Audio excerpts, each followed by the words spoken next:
Let me place on record my gratitude to the research department, English department, Achuthamenon College, Thrissur. And yeah, thank you for giving me this opportunity to interact with uh, so many scholars, academics present here. Uh, I hope I'm audible and visible. Yes, ma'am. Okay, fine. So we'll start. One thing with this online mode is that you never get to know your audience, and it is a very difficult thing to actually talk without getting to know your target audience. So I just suppose, or I imagine that you are. It's a heterogeneous group, I'm sure. And well, I do not know whether I'll be speaking about things that you already know or whether it's going to be a novel area for you. So I'll sort of try to pace it out. And yeah, you can ask me questions at the end. And a workshop actually should be extraordinarily interactive. You should be doing more, and passive listening should be a lot lesser, but we are constrained by the situation, and hence we are forced to do a workshop in the online mode. Well, let me get to my topic. I said I would speak about the ideology of feminism and how feminism looks upon technology. Uh, when we talk about feminism, again, it's an umbrella term. There are multiple feminisms within this term, and this term is an extremely fractured term, you could say. So these are certain ideas that I would like to speak about first, before going into the notion of feminism and technology, and then later trying to problematize certain areas which science, both, I mean, I would not be just talking about technology, because what leads to development of technology is an understanding of science. So when we talk about technology, the first thing that most of us think about is Donna Haraway's cyborg and science fiction. I do not think I'll be traveling along that route. That is a very, very valid route. I'm not questioning the validity of that route, but that is not the path I'll be taking today. All right, so let us think about the idea of feminism, as well as the concept of technology, science and technology, on the other hand. So we are, within the framework of ecofeminism, which has been called an essentializing discourse. We've been speaking about the Earth Mother, Earth and the woman and the womb, all interrelated and all that. And one actually feels that, somewhere your idea about ecofeminism and your idea about the woman is connected, whereas technology is something that lies outside the framework of women. All right, so that is a binary that we would have to first deconstruct and dispose of, actually, before entering into the feminist perspective on technology. So I think one of the metaphors that can be used to understand feminism, particularly intersectional feminism, is the idea of fractal.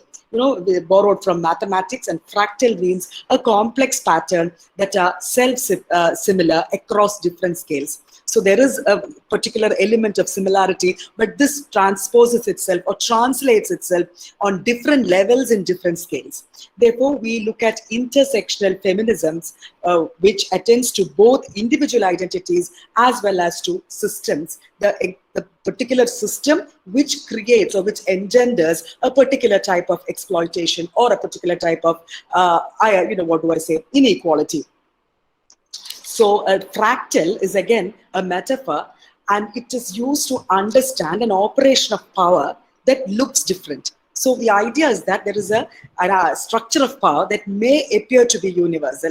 For example, capitalism appears to be a particular structure of economic power, but it looks different in different contexts, but it operates in a particular manner across time and space. And there is a particular intersection of both privilege and oppression. So the experiences might be different, but the equation at a certain level remains the equation between privilege and oppression.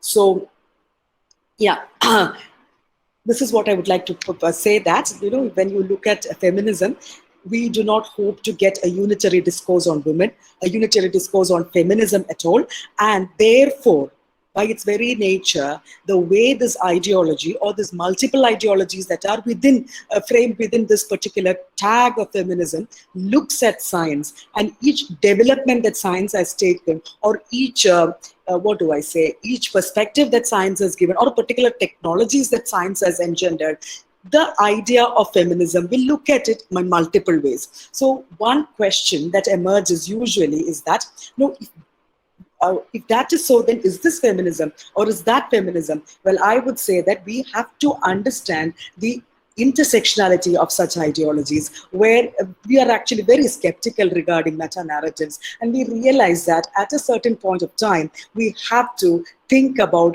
the context, and not just the context, but space-time intersection as well. And therefore, that which seems to be contradictory will be resolved. There will be an understanding, a clear understanding which emerges. Now, this is very, very true, and this has been explicitly proven in the case of ectogenesis, or surrogate mothers, or having wombs outside the body. I'll come to that later, but I'm just giving you an example. So there is no concretization of facts. There is no drawing up of boundaries.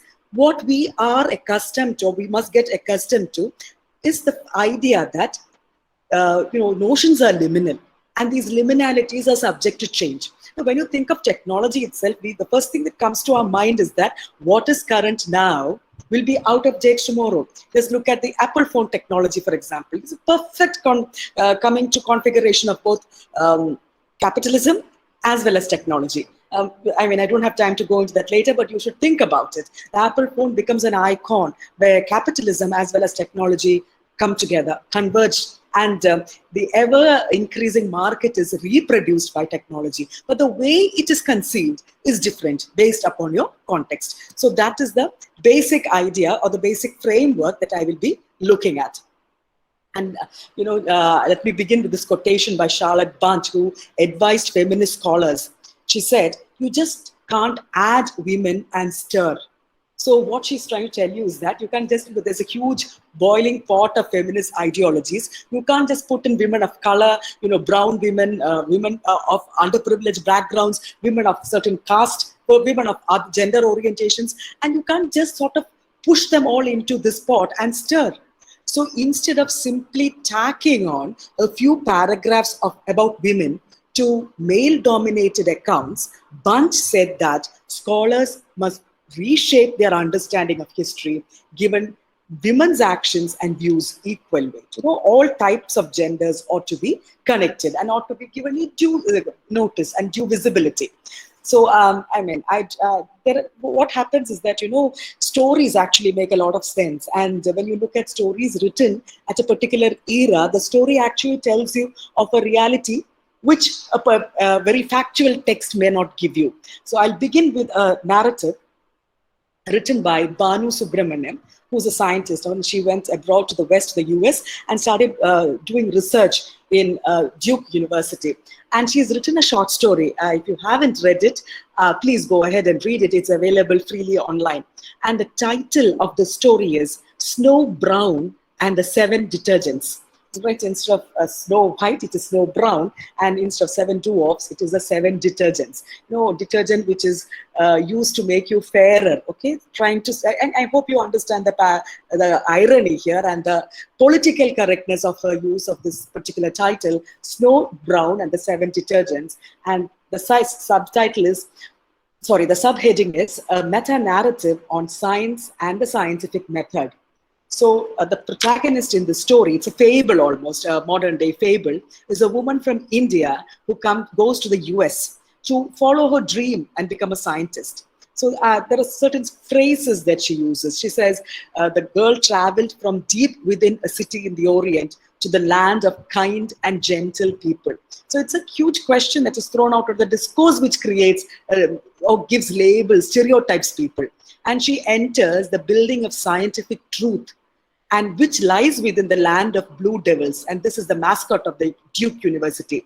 So she says, after traumatic interview with the mirror, complete built on Snow White and the 7 dwarfs, and the mirror embodies the collective consciousness of all the supreme white patriarch. Sneha decides to enter the great washing machine and subject herself to the 7 detergents. So it's a very interesting story. I don't have the time to go into it, and how she sort of tries to get into a different identity, something which erases her racial gender identity, so she can mingle and merge with the rest of the crowd, a scientific crowd doing research in deep science, which is automatically presumed to be white male patriarch. And the mirror is embodying the collective consciousness of all the supreme white patriarchs. So Snehalata decides to enter this washing machine, all right? And Banu Subramaniam actually implicates the reader directly, and because she gives you three different endings to this, well, really tragic tale. So yeah, that is a story that you should probably read when you think about technology, women, and feminism and the body. And now let me tell you about a couple of true life incidents which occurred, which connect very closely with the female identity, with lived life of women, as well as what happens in a laboratory, which we thought was neutral, which we thought accommodated everybody with the ability to work in a science lab. So you have Thrissur and Mockley, who developed America's first electronic computer.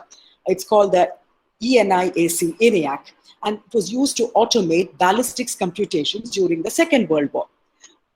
Usually, the scientists and physicists actually object to the fact that you say that this man discovered gravity and that man discovered that, or this man invented this. They said you shouldn't attribute it to a single person. There is a huge lot of work which has gone on through history at a particular moment of time. There is a team also involved. But what happens is that you prefer to point out to one person who perhaps is a team leader and say that he did everything.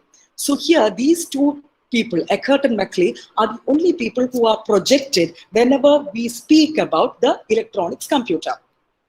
But what is not known is that nearly 200 young women belonging to both the military as well as from civilian life worked on the project as human computers, and they were performing ballistic computations during the war. Ironically, 6 of them were selected to program a machine that would take away their names and replace them.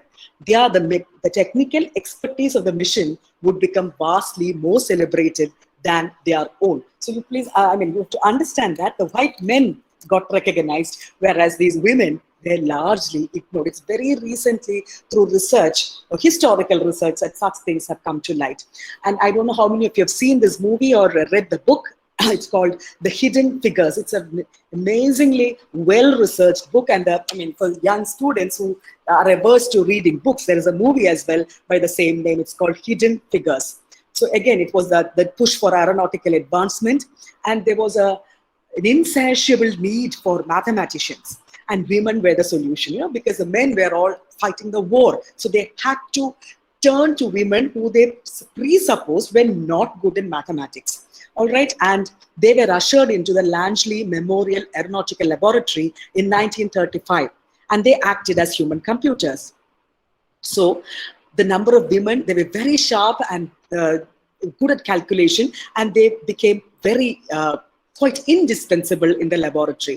And they were actually called the West computers because that is the area which they were supposed to stay in. Please remember, these were particularly African-American women. Earlier, I spoke about the women. Now we are narrowing down to African-American women. And they helped blaze a trail for mathematicians and engineers of all races and genders to follow. So I hope you understand this, the idea of how a particular gender is given importance and a particular color is given importance. So we understand that science, which is supposed to be leading us to autonomy, science which helps us to free ourselves of certain shackles, is quite gender-based, biased, as well as racial in its approach. And it takes a lot of work on our part to try and break this barrier down. Another story, it's a true story. I keep saying stories, but these are all true stories. And it is the true life as story of Henrietta Lacks. So Henrietta Lacks is a Black woman, and in the 1950s, late 1950s, she developed cancer. She goes to a lab to get her tested, and they take a smear. But what happens is that, quite surprisingly, the cells refuse to die. The cells keep on multiplying themselves. And these cells were used in laboratories across America for research. And the research done on these cells won, and I think more than 20,000 patents. It led to Nobel Prizes. Very tragically, the woman died, of course. The family, let me take it step by step. There was no informed consent taken, which means the laboratory did not ask the permission of Henrietta Lacks that they could use her cells for experiments in the laboratory. That was not done. And millions of dollars were made by researching her cells, using her cells as the, primary focus of research. But her family received not a single penny. And this led to a huge court case and all that. So I'm just using these true stories to create an atmosphere so that you can very easily understand how any discourse, whether it is scientific or non-scientific, I'm sure you have read n number, scientific discourses as well, privilege certain genders and certain races.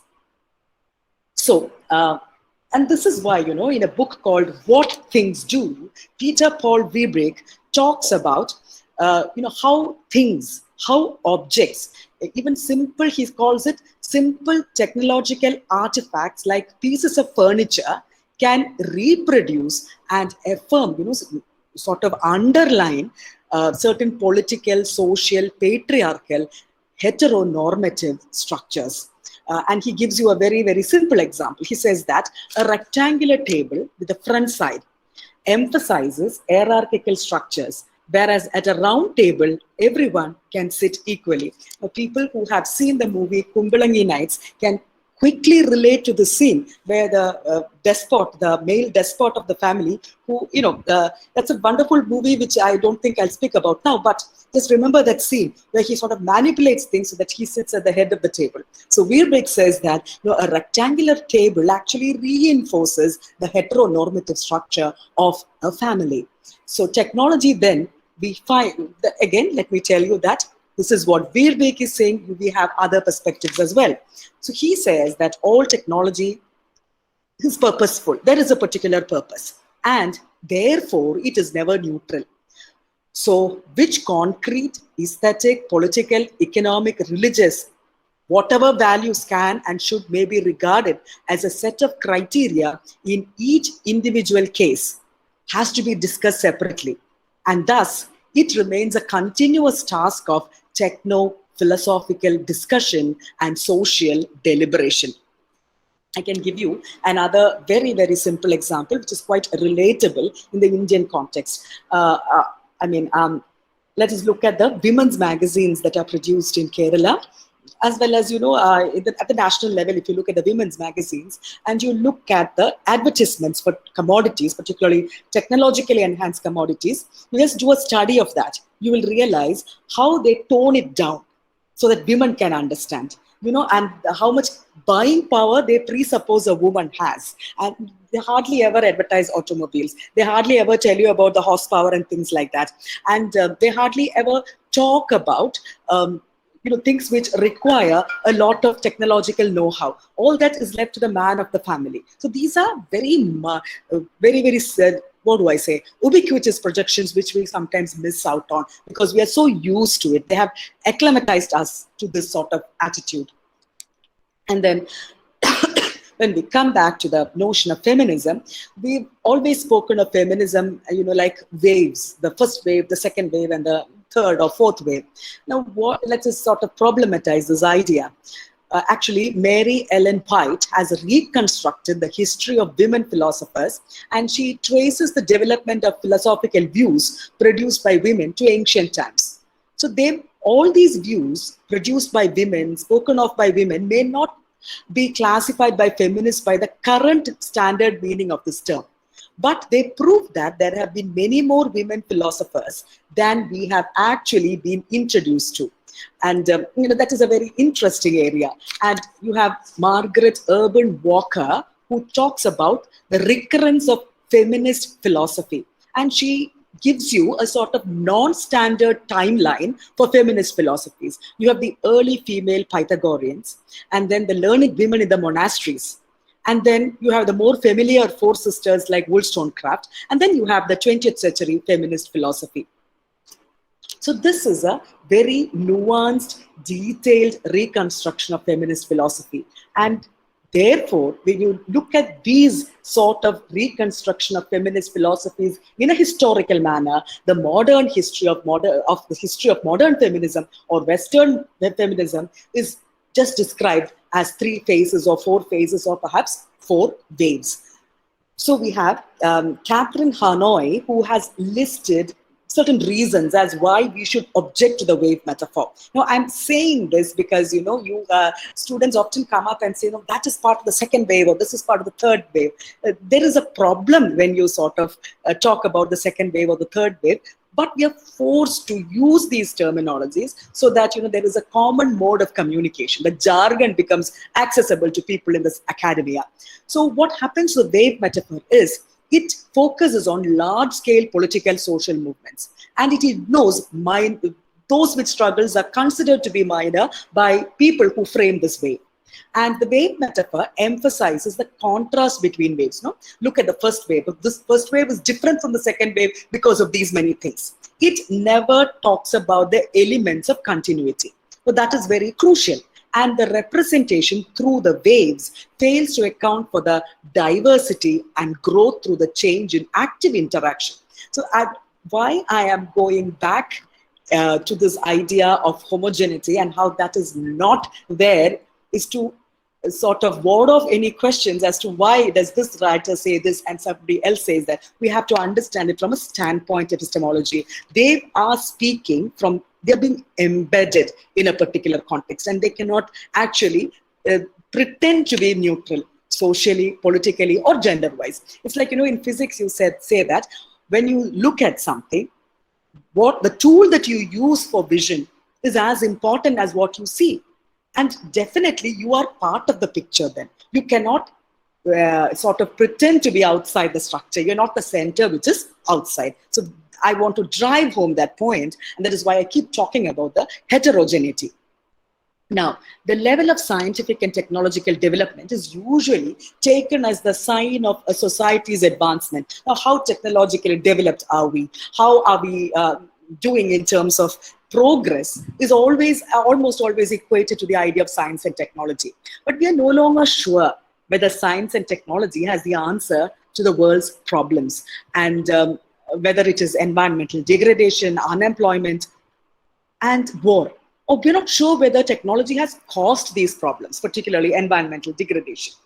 Therefore, the relationship between technoscience and the society is being revised, and there are multiple questions being asked to come to some sort of an understanding as to whether you can give a blanket term to technology and say that you have all these technologies, therefore you are a progressive country. We don't know yet.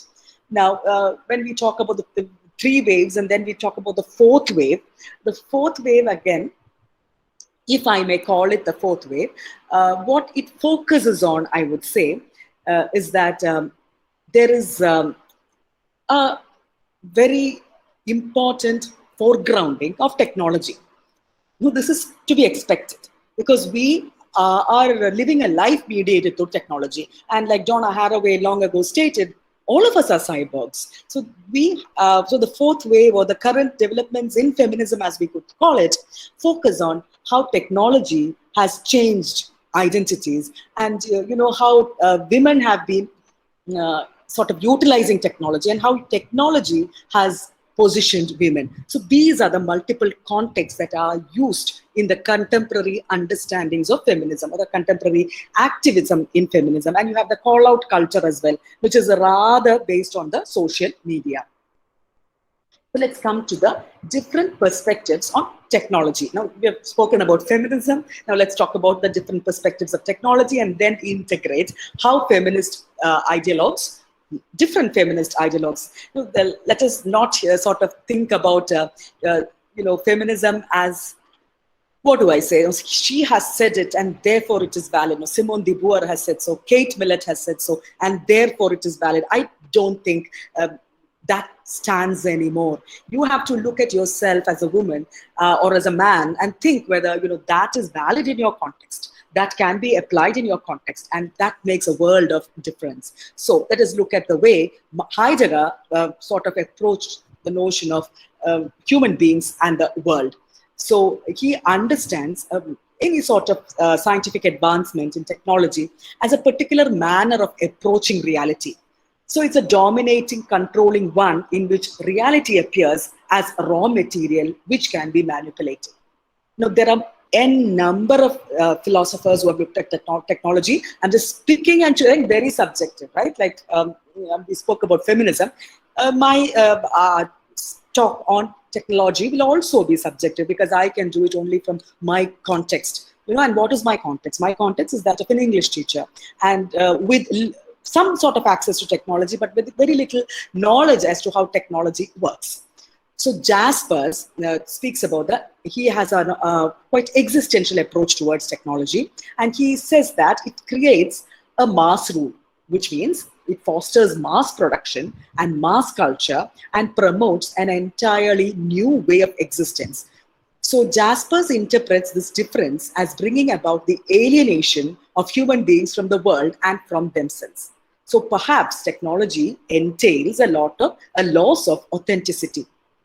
So he proposes that to overcome this alienation, we as human beings need to realize that technology is ultimately only a neutral means to achieving goals that they themselves have set. So again, you have the idea of neutrality. So you have these two philosophers on two ends of the spectrum, all right? And you have the existential phenomenology and the hermeneutical phenomenology, which examines the ways in which reality is interpreted and thus is available, is present for human beings.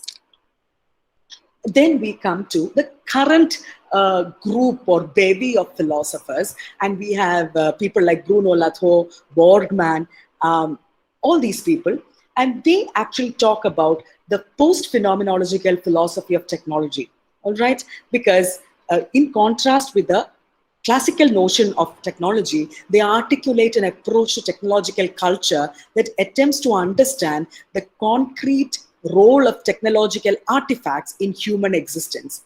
And the word they use, the term they use is mediation. Endless mediations and negotiations between lived life experiences and multiple models of technology. So this concept tells us to escape from the basic understanding of what was called the common sense approach to technology.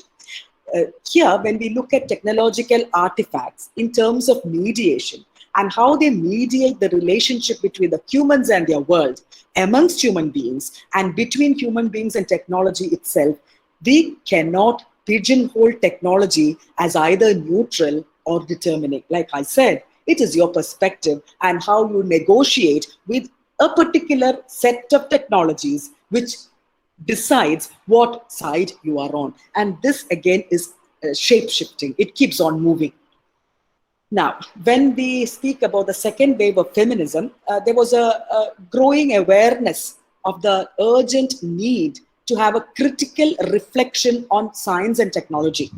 But please remember, not all feminists have consistently interpreted technology and science as emancipative or liberating for people who identify themselves as women. At the same time, many early feminists criticize the structures of dominance, marginalization, oppression inherent in numerous technologies, as well as the techno-scientific social structures. This is because, like I said earlier, technological development and what happens inside a laboratory is embedded in the world outside. It is embedded in the social, political, economic systems that are patriarchally hierarchized. And therefore, you cannot actually think of escaping from the world of patriarchy, which is the world outside, and rushing into the laboratory where something real happens. No. What happens in the social, political world has a huge impact on what happens in the scientific world as well. So let me just talk about the multiple perspectives that feminists have given us regarding techno-feminism. We have, of course, Donna Haraway's cyborg feminism. I am not intending to go into that. I'm sure all of you have some idea. And please remember that Donna Haraway has moved away from cyborg feminism. She has started talking about companion species, but that is an area for post-human studies, which perhaps we can speak about in some other venue, some other occasion. But let us now think about Haraway's cyborg feminism, Judy Walkman's techno-feminism, which sort of surfaced in 2004, the new materialist feminism, that is an offshoot of Marxian feminism. And you have a lot of work produced by Alaimo and Heckman in 2008.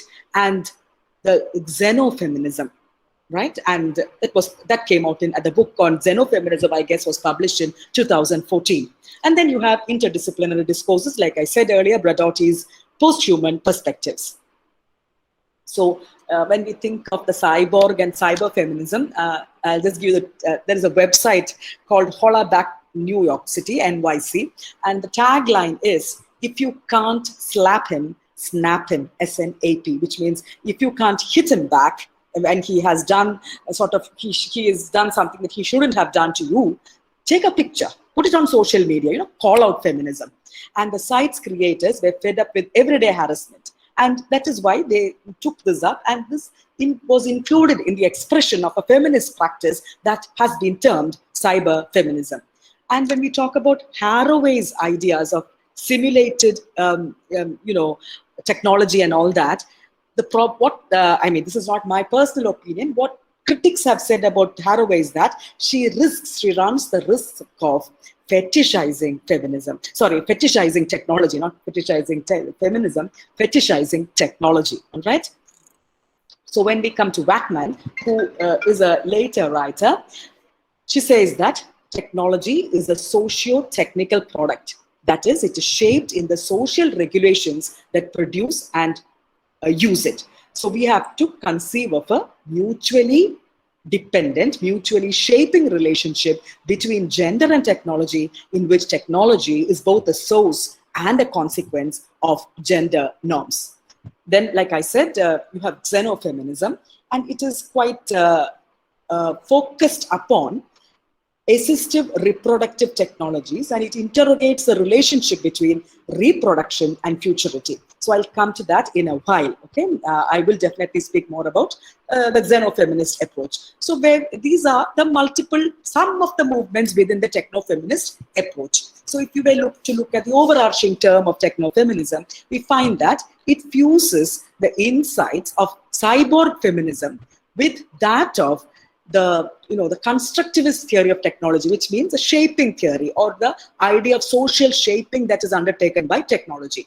And the old discourse of sex difference has been questioned by the dramatic changes in technology, by the challenges of feminism, and by the awareness of the changing character of the natural world, and a recognition that gender and techno-science are mutually constitutive opens up fresh possibilities for feminist scholarship as well as action. So I think I've already spoken about the instrumentalist view and the substantivist view. The instrumentalist view says that technology is a neutral means to achieve human goals, be they good or evil. And we understand that when, huge amounts of energy and mental ability was channelized into inventing bombs and missiles, we understand that they are speaking from an instrumentalist view. Technology is neutral. You can't blame technology. Human beings are to blame. And the substantivist conception is that technology is not neutral, but it is determining, and it is a controlling influence on society as well as definitely on culture. So when technological artifacts are looked on in terms of mediation, like I said before, like Bruno Latour and his contemporaries have spoken about, in terms of mediation and how they mediate the relationship between human beings and the world in which they are embedded. And these type of ideas, again, you have to question the instrumental version of technology. So objections of techno-enthusiastic transhumanists, such as that modern technologies are merely neutral cases of ones and zeros, have to be rejected. So that is one thing that most techno-feminists have in common, that they say that we cannot accept the fact that technology is neutral, and you can't actually you cannot actually categorize into ones and zeros, the binary. And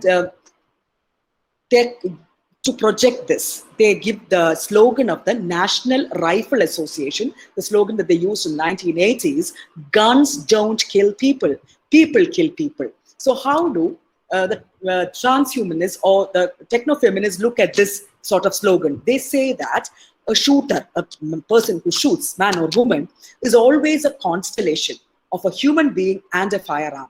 Both act in this case. they use each other to shoot. So there is no question of saying that technology is neutral or human beings are neutral. We are coming to the point of mediation. And I hope you understand. It's a very simple example using the slogan, the title of the National Rifle Academy. And when we look at history, I'm sure that you have almost all of you must have heard of this at some point of time or the other. The concept of technology was actually bound to the identity of indigenous women and the roles of harvesters or caretakers, the domestic economy, were women. And it was supposed, this is just conjecture, that women would have created tools such as the sickle and the pestle. And this made them the first technologists. But in the 18th century, with industrial engineering, transforming the economy, transforming social relationships, the idea of women being technologists changed. And they started focusing not on, the immediate use value technology, but metalwork, weaving, and mining to strictly applied science. So this is again the feminist technological history which says this: the male machines replace the female fabrics.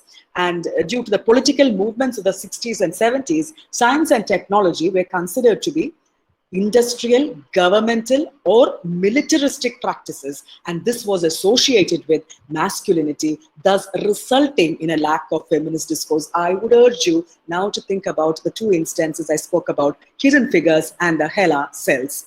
So feminist scholarship identified the absence of women's presence in technological scientific spheres. And we know the story, we know how it goes. And then we have materialist feminism, which sort of ruled the roost in the 70s. It emerged from feminist critiques within Marxism, and they contributed to development of the theories of patriarchal and ideology. And they embraced the postmodern conceptions of language and subjectivity. And when we talk about embracing the postmodern position, what we also understand is that there is no sort of irritable reaching after the final statement. Right? We allow things to change, mutate, grow, or diminish as the context supports it. So from there we move on to what I spoke about earlier. I think I've already referred to this as feminist standpoint theory. And standpoint, like I spoke about in the area of physics also, they have spoken about this, a position. In the case of feminism, it's a position in society. And this is shaped. And this in turn helps shapes the way of knowing structures of power and resource distribution. This actually goes to state that all knowledge production is a political act and a gendered act as well. So there is no objectivity as far as a knowledge system is concerned, or the language that is used to frame the knowledge system is concerned. So feminist standpoint theorists have posited feminism as this sort of position, a way of conceptualizing reality from the point of women's lives, their activities, their interests, their value system. So within this logic, the authority of signification rests not in its reference to a pre-existing reality, but like the deconstructionists talk about, on its differential properties. The subject accordingly is seen as a construct of logic, and it is not an essential identity. We know all these things. They just use the idea of postmodernism and they sort of move away from essentializing the female identity. So we have, in attending to the complex material forces that structure the relationship between social positioning and the ways of acquiring knowledge, the type of knowing that you indulge in, feminist standpoint theorists have challenged the assumption that simply to be a woman guarantees a particular understanding of the world. I'm sure that we all have had these experiences. It's very clear because not all women do not take the same political stance. If biological sex were a very great defining criteria in order to understand that all women will behave in a similar way, they wouldn't make the same choices. They wouldn't make the same political decisions, right? So that has clearly been questioned, and that is what feminist standpoint theory has spoken about. So let's sort of skip that.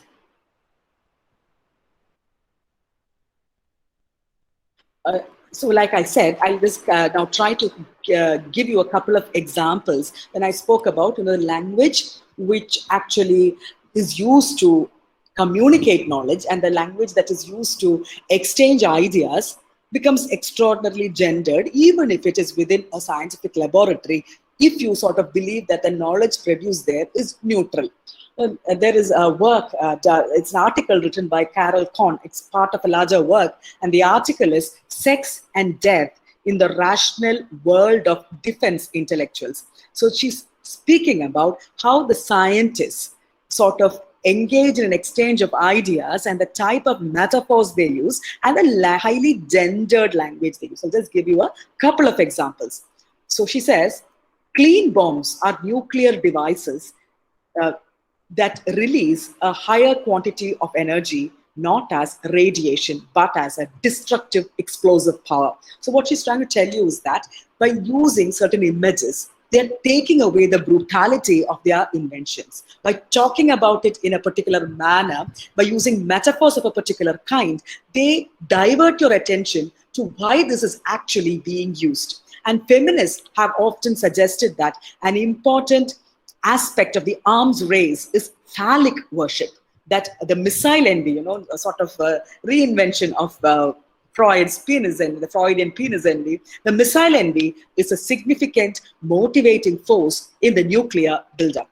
So sexual imagery, we see that, has been always been part of the world of warfare long before nuclear weapons were even thought of. The history of the atomic bomb project itself is filled with overt images of competitive male sexuality, as is the discourse of early nuclear physicists, strategists. I use Cohen as a source to speak about this. So both the military itself and the arms manufacturing industry are constantly using the phallic imagery and promise of sexual domination that their weapons so conveniently suggest. I'm just giving you a couple of examples here. There's a term called patting the missiles. You pat a child or you pat a pet animal, trying to, show your affection, trying to make sure that they're docile. You don't pat your boss, or you don't pat somebody who is your equal. You pat somebody who's quite subordinate to you, whom you have a lot of affection. So the patting of the missile, this imagery can be seen as a very serious display of the connection between masculine sexuality and the arms race. At the same time, it can also be heard as a way of minimizing the seriousness of their endeavors. After all, what are the missiles used for? Another term which is frequently used is virginity. When India first, exhibited to the world that we could have a nuclear bomb, a professor in the US, again, you go to Carol Cohen's article, it is well documented. Professor in the US said that India has lost her virginity. And the question of how US should react, this question was framed in this particular manner by one of the scientists there, whether we should throw her away. So whether we should throw India away, the word was her, the pronoun was her. This is a complicated use of a metaphor. Initiation into the nuclear world involves being deflowered, losing your virginity, losing one's innocence, knowing sin, all wrapped up into one. And we know that, that virgin is almost always associated with the woman's body. What do we call a male virgin? Was a question that has been asked. Now we move into another very complex scenario, the male birth and creation. But that, again, the power of women to give birth. Ectogenesis is one way of taking away the power, it has been said. Another is, using these metaphors when we talk about bombs. So the bomb was called that particular physicist's baby. So which man? It's always considered to be a man, the top leader of the team. And it said that it is his baby. And the two bombs dropped in Hiroshima and Nagasaki. They were called Little Boy and Fat Man. And when we realized that, when scientists express concern about the strength of the bomb or the viability of something, they asked the question whether the baby was a boy or a dud.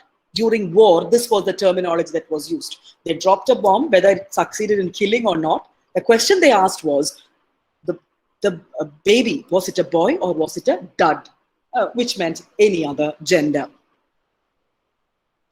So Isabel Stengers, another feminist scientist, notices how, as now this is going again into deep science, Galileo, the recognition of patterns moves us further and further away from nature.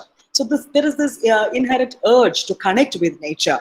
And she says that the narrative of physics has been dominated by the search for laws and with a kind of blindness that comes with its overconfidence. So what is that?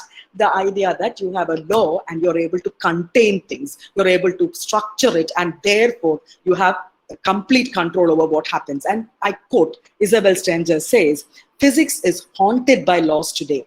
And as long as this is so, as long as it presents itself as a science that discovers that nature obeys laws, it will stand an obstacle to any ecology of practices. And I urge you to connect it to non-scientific endeavors as well.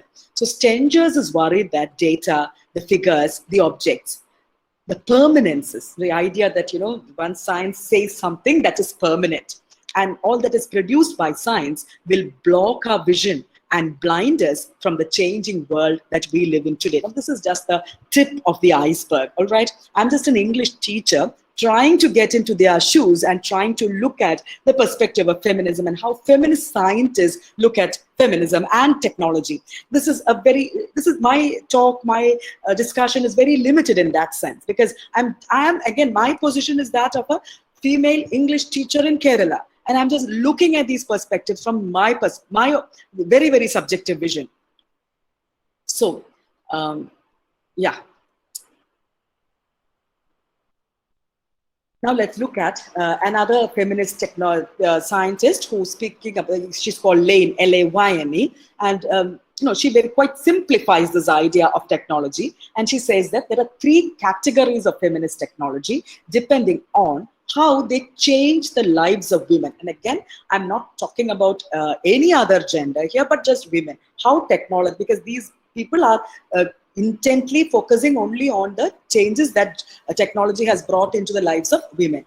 So there are 3 stages, she says, whether the technology is minimal. If it is minimal, it improves things for women, some degree from the status quo. It is moderate, substantial improvement for women over the status quo. If it is radical, it is a holistic approach to women's lives and makes changes that radically restructure arrangements in ways that will benefit women and substantially shift the power between men and women. And again, let me at the outset tell you that whether a technology is defined as minimal, moderate, or radical depends on your context, right? Lane cannot sit there and tell us whether this technology is good or bad for you, or this technology is in the minimal level or moderate level for you. That is something that your body has to recognize. Your social context has helped you to recognize it. All right, we just have the measuring yards. We just have the the yardsticks. If this fulfills these criteria, then it becomes minimal. And I'll just give you the examples that she has given. So you have this, birth control pills, the tampons, the pregnancy test. These are technologies which are minimal because they help women to control their distinctly female reproductive systems. All right? But this does not lead to a huge improvement in the lives of women. Of course, we have difference of opinions. A tampon can revolutionize your existence as a woman. So what they say is that these technologies do not lead to significant improvement in the lives of women in patriarchally organized societies, but enable them to live more appropriately in given social structures. Right. Now we move on to the radical idea of technology. This is the definition, and we have to see whether a particular technology fulfills this criteria. If a technology brings about a fundamental change in the lives of women and profoundly transform the balance of power in a society, like you have access to certain professions, it is reasonable to interpret them as feminist technologies. So irrespective of the extent to which someone may be willing to see the tampon as a feminist technology, this example shows that a feminist influence on patriarchal, heteronormative social structures can happen unintentionally. Perhaps even contrary experience can be generated. Now, I'll just give you an example for a radical technology which actually cleared the way for women to enter a certain profession. In the US, only 9% of the women met the body size standards for piloting the aircraft called Legacy F-15 and the new EX variant. So what happened is that it was potentially blocking highly qualified pilots from flying a platform that will be in operation for many years to come. The US Air Force actually mandated that the future weapons program use current body size data that reflects the central 95% of the US recruitment population. They also adjusted the cockpit. The cockpit adjustment was also done. Therefore, they call it a radical change in technology, which can help women and people of other races to enter this platform. And we have that is Lane's idea of the different types of technology which can be connected in this particular manner, that how women can enter a male dominated area.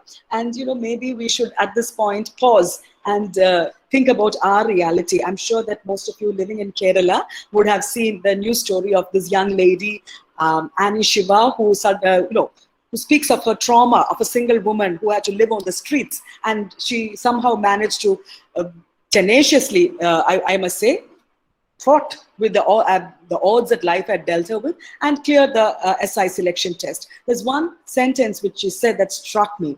When we sit here and talk about feminism and technology and your access to it, and she said that, I dressed in such a way that people would mistake me for a man because that was the safest way to be in the streets.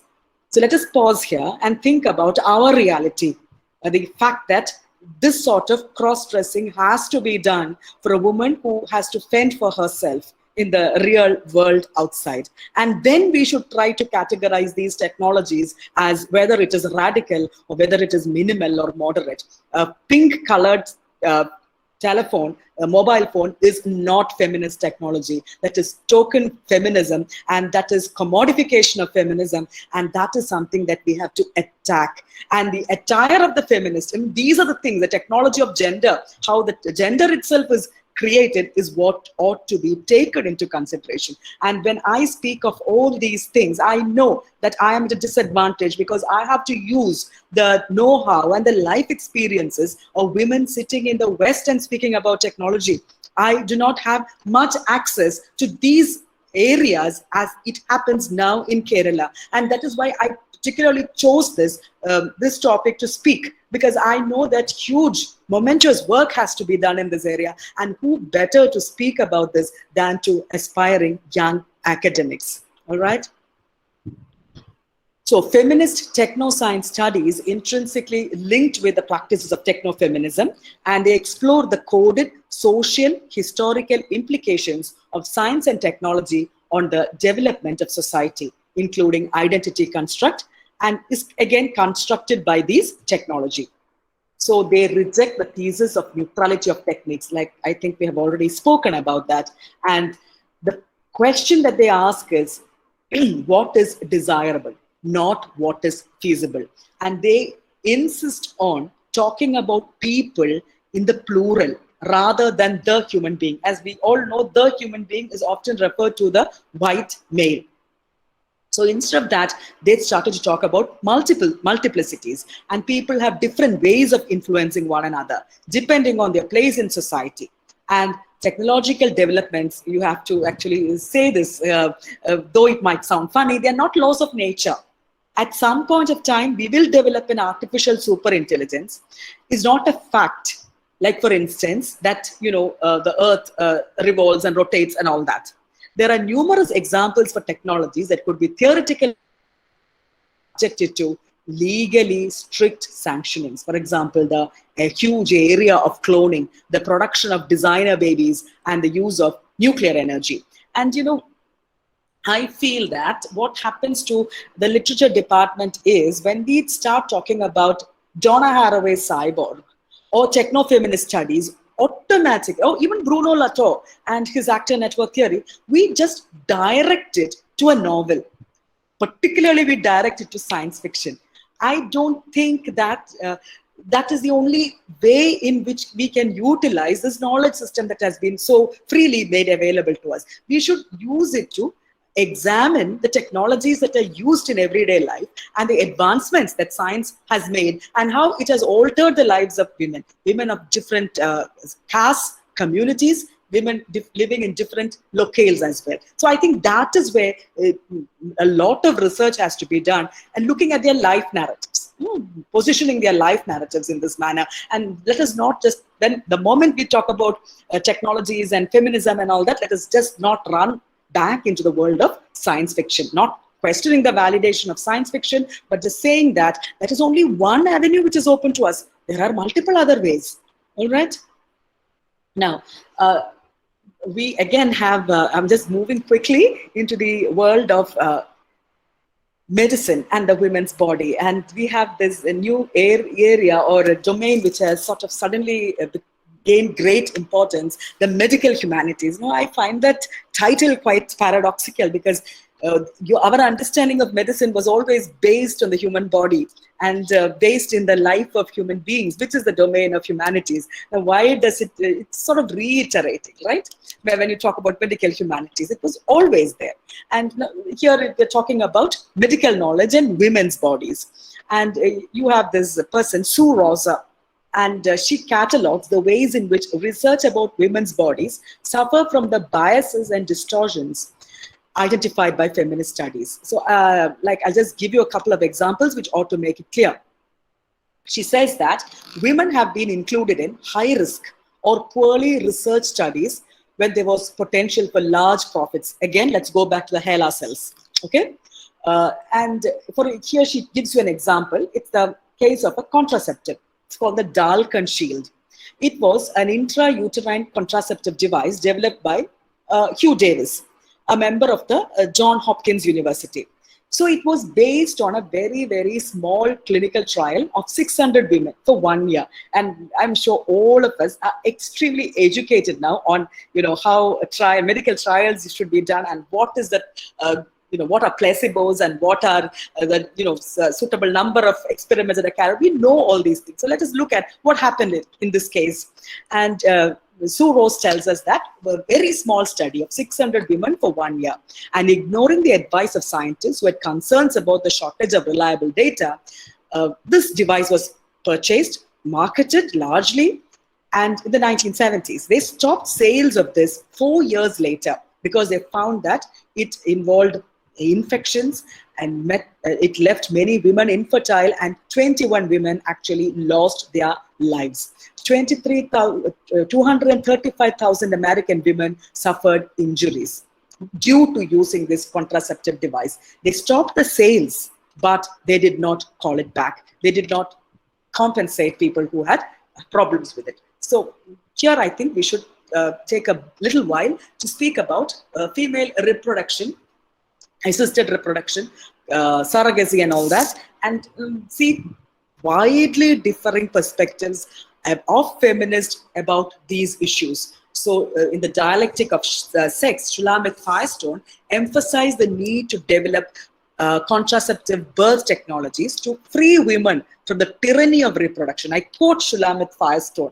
Again, let me tell you, don't attack me. I'm just telling you what Shulamit Firestone said. She said that this is where it becomes challenging. This is where it becomes complicated. And this is where, we have to, because I think in Kerala particularly, we meet feminists on Facebook. Most of the feminists we meet are on Facebook. And they're constantly talking about these things as if they are the final word. What a feminist ought to understand is her perspective is only one among multiple perspectives. And the moment she says that this is it, that is where she becomes a fascist. And from a feminist, she becomes a selfist. That's all. So I do not want to quarrel with them. I just have a completely different understanding. I just look at different perspectives. And, as long as it is inclusive in thought, it doesn't discriminate or marginalize, let it be. So, yeah. She said that women should be freed from the tyranny of reproduction. And this view, Shulamit Firestone's view, located women's oppression in their own bodies, in their own biology. And, the way out was ectogenesis. the application of this neutral technology. Again, for the school of feminists, it was neutral technology. It would bring an end to biological motherhood and make sexual equality possible. So this was not shared. This great enthusiasm of Firestone's for the artificial womb was not shared by the growing feminist opposition to the development and application of genetic reproductive engineering. All right, and they saw reproductive technologies as a form of patriarchal exploitation of women's bodies. Women writers, feminist writers, reclaimed the experience of motherhood as the foundation of female identity, and the qualities of mothering or maternal thinking stand in opposition to the destructive, violent, self-aggrandizing characteristics of men. But radical feminists, again, take a negative view on those technologies that want women to adopt the prevailing patriarchal structures, that is their terminology, not mine, such as freezing of the eggs, artificial insemination, and surrogacy. Modern reproductive technology, but say that they can guarantee the ultimate control over human production, and they are thus the product of, that is what radical feminists say, therefore they can be called the product of modern capitalist patriarchal society, and the body is instrumentalized as a resource and regarded as a defective breeding machine to be repaired. So you go in for these designer babies. So natural selection and all that is called to question, and this is what is happening. So against, and people who can afford it, people who can afford it will be able to do it. Therefore, you create a new differentiation of class. Against this background, from a radical feminist perspective, reproductive technologies are therefore not feminist technologies. Yes, now I think we're running short of time. I'll quickly come to two more areas which I wanted to speak about. One is robots. So you have robots on one hand and fembots on the other. I don't know why. Again, a robot is a name that was coined, but what is not considered to be a male robot, that has to be labeled, and it becomes a fembot. And you have sex robots in plenty. There are n number of feminist technology, philosophy of feminist technology books that give you a very detailed description of such robots.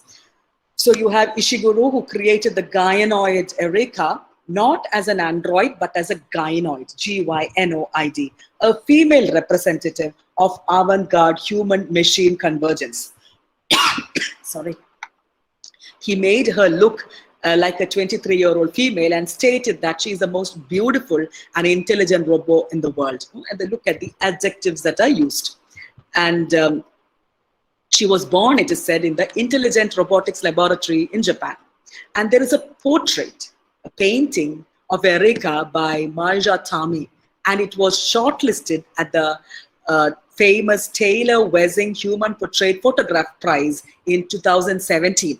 And it implies that female machines have already reached the status of proto-humanity and mirroring a propagandist shift of attention towards the alleged female AI intelligence by its global proponents. So what happens to a beautiful, people who judge a woman to be beautiful, what happens to her is exactly the same thing that is happening to the female robot as well, or the fembot. And the most well-known example, of course, is Sophia, who's given citizenship in Saudi Arabia. Let us look at the paradoxical situation of that, even though it is just a gesture.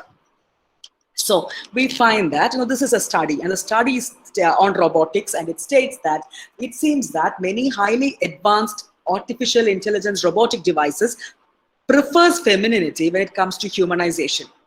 And assigning a gender to robots, which was formerly reserved only for human and animals, and embodying them in a humanoid experience, would plead for soft humanization of machines. Like I spoke about the patching of the missiles, you have the soft humanization of the machines. And this is accompanied by a return to traditional role and gender identification patterns. So perhaps you can look at it this way. If there are no human women available to do these work, these particular chores, manual labor and domestic chores, let us assign a gender to AI and let this, soft humanizing them and gendering them, and let them reinforcing the stereotypes. So when we look at this, accompanied by a return to traditional role and gender identification pattern. So the question is, writers have been asking, like Karan Barad, who speaks about agential realism, they have been asking, are we going back to the era before Judith Butler and the second generation feminism? Now, do we have to talk about the emancipation of female robots? But the question that we are asking is, why is femininity so popular for this kind of machine? Now, just one more topic area, and then I'll open up for questions. This is the transparency society, and when we talk about technology, I don't think we should leave this area ignored or neglected. Zuckerberg proclaims that privacy is no longer the social norm. This engendered huge debate. And you talk about increasing datafication of life and society, expansive data collection. And you have non-corporate actors also who say that privacy is already an illusion. And we stand at the beginning of a transparency society, which is understood as a real-life dystopia. I don't know, when, again, this was written in the pre-pandemic world.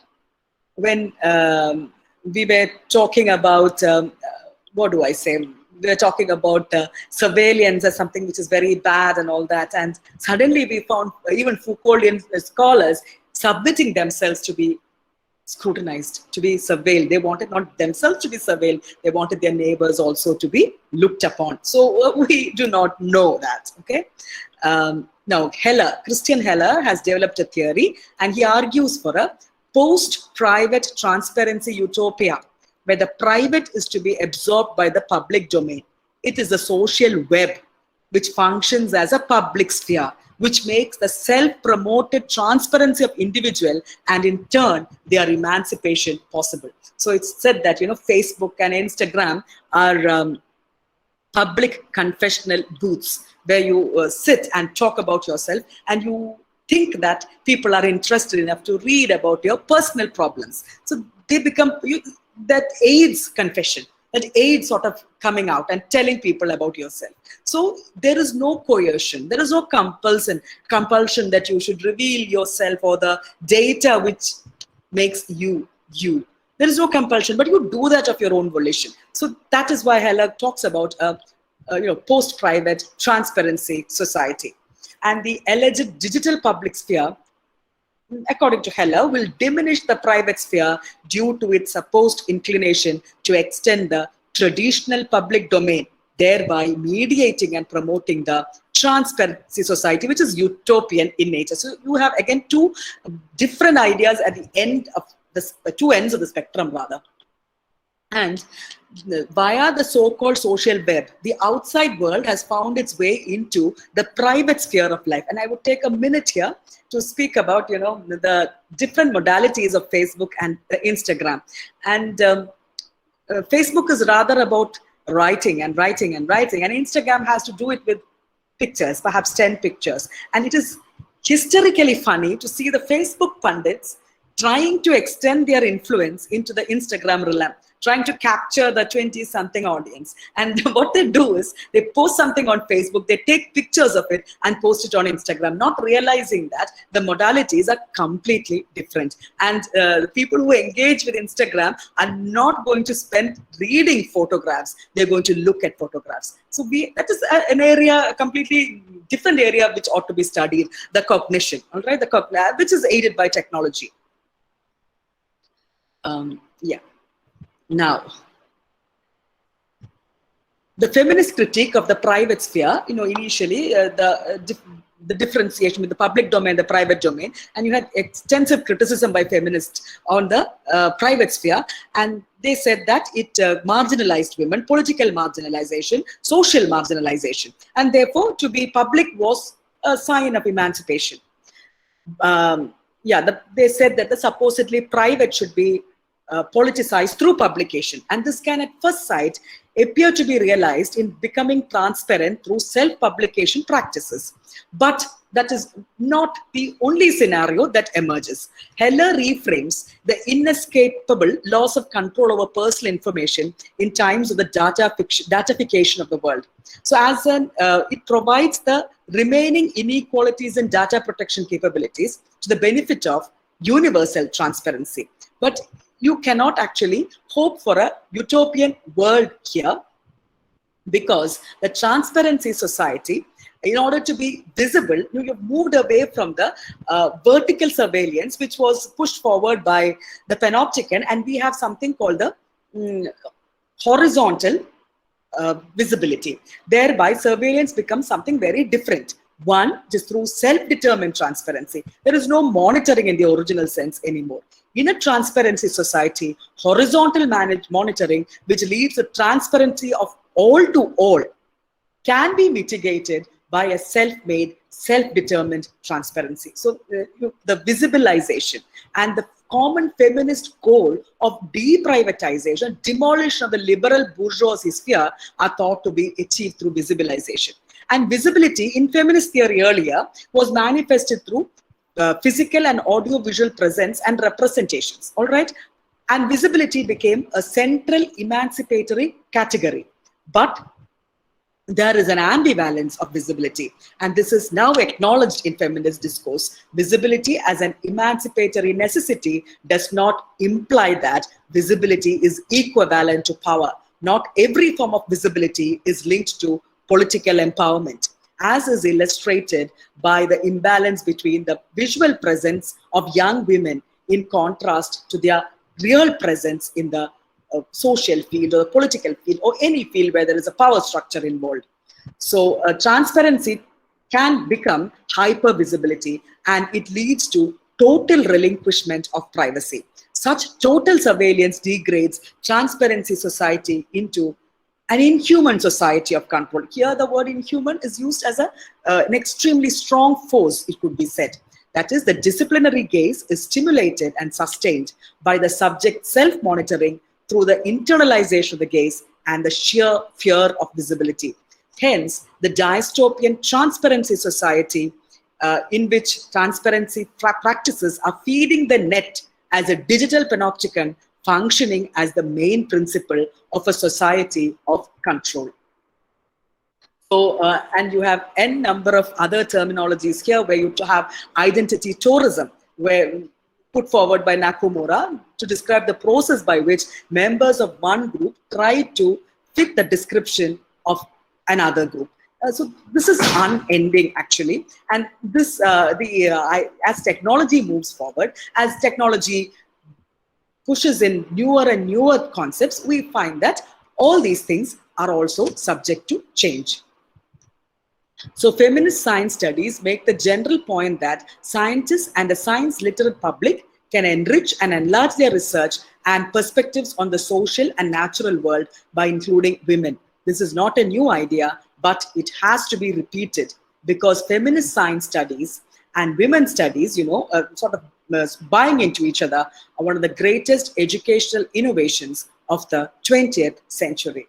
So I urge young academic scholars, if you're interested in these areas, to pursue research, but contextualizing it, using our day-to-day life experiences in order to understand how technology has mediated our real life experiences. Thank you very much.